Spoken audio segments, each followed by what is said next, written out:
ভাই লোক, তোমরা হয়তো ইতিমধ্যেই জেনে গেছো যে 2025-এর দুটো সব থেকে বড় মুভির ভেতর সব থেকে বড় ক্ল্যাশ হতে চলেছে। এখন যদি তুমি না বুঝতে পারো তো নো টেনশন, আমি বলে দিচ্ছি। জুনিয়র এনটিআর আর ঋত্বিক রোশনের ওয়ার 2 ভার্সেস রজনীকান্তের কুলি। আর কিছুদিন আগে অবধিও মনে হচ্ছিল যে এই ক্ল্যাশটা হবে না, বাট না, কিছুদিন আগেই লোকেশ কানাগরাজ ফাইনালি উনি ওনার কুলি মুভি নিয়ে একটা আপডেট শেয়ার করেন, যেখানে উনি বড় বড় স্পষ্টভাবে জানিয়ে দেন যে এটা মুভিটা ওয়ার্ল্ড ওয়াইড রিলিজ হতে চলেছে 14ই আগস্ট। বাট লোকেশ কানাগরাজ আপডেট দেওয়ার আগেই স্পাই ইউনিভার্সের স্ট্যানলি মানে ওয়াইআরএফ জানিয়ে দিয়েছিল যে ওয়ার 2 মুভিটা আসতে চলেছে 14ই আগস্ট, মানে ডেটটা আগে থেকেই ফিক্সড করা ছিল।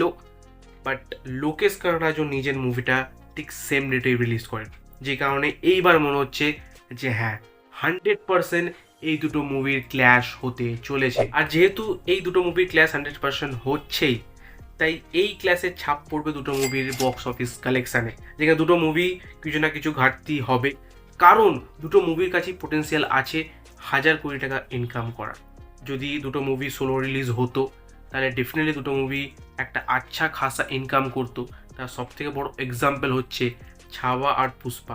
অ্যান্ড এই দুটো মুভি ডিসেম্বরে রিলিজ হতো, ক্ল্যাশ হতো, বাট সেখানে কি হয়, ছাওয়াটা পোস্টপন্ড হয়ে যায়। অ্যান্ড লোকে তখন অবভিয়াসলি বলেছিল ভয় পেয়ে গেছে বলিউড, সেই কারণে পোস্টপন্ড করে দিয়েছে। বাট সেটার রেজাল্ট কী বার হলো, পুষ্পা 2 রেকর্ড ব্রেক করে একটা বাম্পার কালেকশন করলো।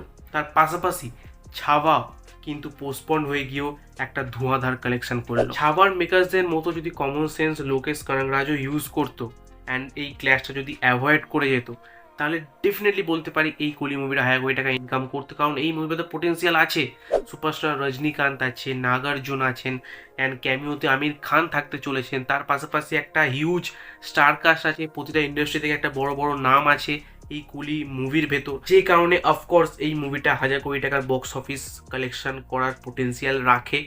বাট লোকেশ কানাগরাজ এই ক্ল্যাশ ডিসিশনটা নেওয়ার পর সেই সব লোকেদের কাছে একটা অপরচুনিটি বানিয়ে দিয়েছে যারা সোশ্যাল মিডিয়ায় এসে বলিউড ভার্সেস সাউথ নিয়ে নেগেটিভিটি ছড়া।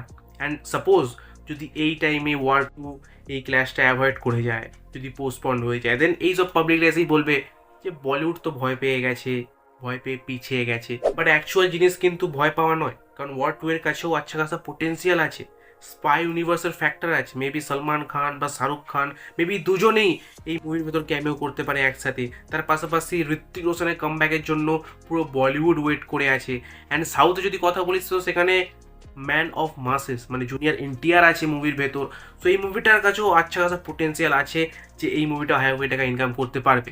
যদি পোস্টপন্ড হয়ে যায়, সেটা ভয় পেয়ে পোস্টপন্ড হচ্ছে না, সেটা শুধুমাত্র সোলো রিলিজ করার জন্যই পোস্টপন্ড হচ্ছে, যাতে সে ভালোভাবে ইনকামটা করতে পারে। আর এটা তো আমি জাস্ট সাপোজ বললাম, কারণ আমার মনে হয় না যে ওয়ার 2 পিছিয়ে আসবে, কারণ ওয়ার 2 আগে থেকে এই ডেটটা ফিক্স করে রেখে দিয়েছিল, এই 14ই আগস্টের ডেটটা। বাট গন্ডগোল হয়ে যায় যখন লোকেশ কানাগরাজ সেই সেম ডেটে নিজের কুলি মুভিটা নিয়ে আসে। অ্যান্ড কুলি মুভিটা রিলিজ করার জন্য কোনো হলিডের দরকার নেই, কারণ তার ভেতর সুপারস্টার রজনীকান্ত আছে। উনি যেই দিনই মুভিটা রিলিজ করবেন সেটাই হলিডে হয়ে যাবে। সো এটা একটা খারাপ ডিসিশন আমি বলবো যে এই ক্ল্যাশটা হচ্ছে, অ্যান্ড 100% হচ্ছে।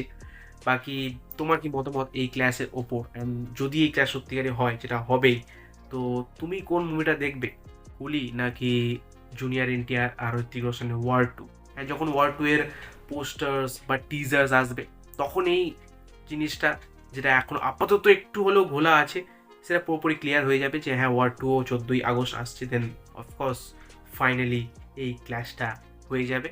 বাট তুমি কোন মুভিটার জন্য বেশি এক্সাইটেড, তুমি অফকোর্স কমেন্ট করে জানাতে পারো। আর অক্ষয় কুমারের কামব্যাক হবে কি জানি না, বাট ভালো একটা ভাইব আসছে ওনার নেক্সট মুভি মানে কেসারি চ্যাপ্টার 2 থেকে। তো সেটার ট্রেলার নিয়ে আমি কথা বলেছি, তো তুমি যাও গিয়ে আমার সেই ভিডিওকে চেক আউট করতে পারো, তোমার সাথে দেখা হবে ঠিক সেই ভিডিওতে।